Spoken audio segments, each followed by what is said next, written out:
প্রথমেই কড়াইতে দিয়ে দিলাম তেল। পেঁয়াজ মরিচ একসাথে ভেজে নেব। আজকে রান্না করতে একেবারেই ভালো লাগছিল না, তবুও তো কিছু করার নাই, রান্না করতেই হবে।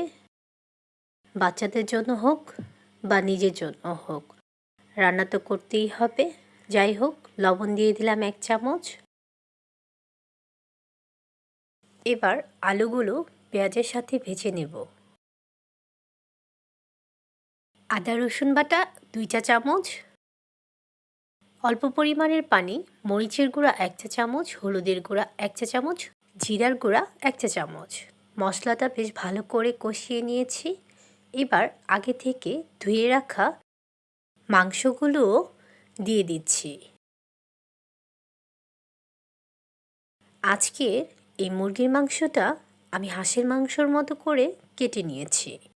মুরগির গায়ের পশমগুলো তুলে নিয়ে এরপর চামড়াসহ মুরগির মাংসটা কেটে নিয়েছি।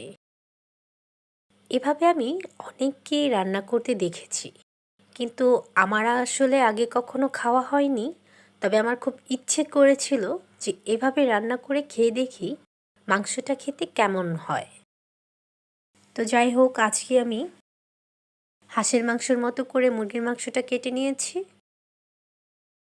সচরাচর এখন আমাদের চামড়া খাওয়াটা কিন্তু তেমন একটা হয় না।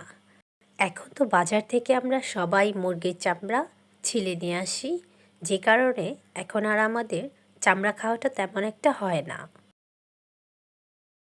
মাংসগুলো এই মশলার সাথেই বেশ ভালো করে কষিয়ে নেব।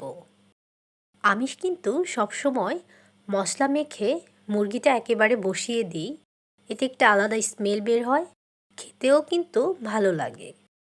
তো আজকে মুরগিটা আমি মশলা কষানোর পরেই মাংসগুলো কষিয়ে নিচ্ছি। পরিমাণ মতো পানি দিয়ে দিলাম। ঝোলটা ঘন হয়ে গেলেই আমার রান্নাটা হয়ে যাবে।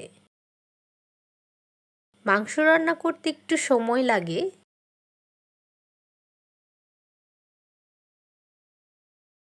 ঝোলটা কিন্তু ঘন হয়ে গেছে। আমার রান্নাটা কিন্তু কমপ্লিট। কেমন হয়েছে বন্ধুরা? সবাই জানাবেন। আল্লাহ হাফেজ।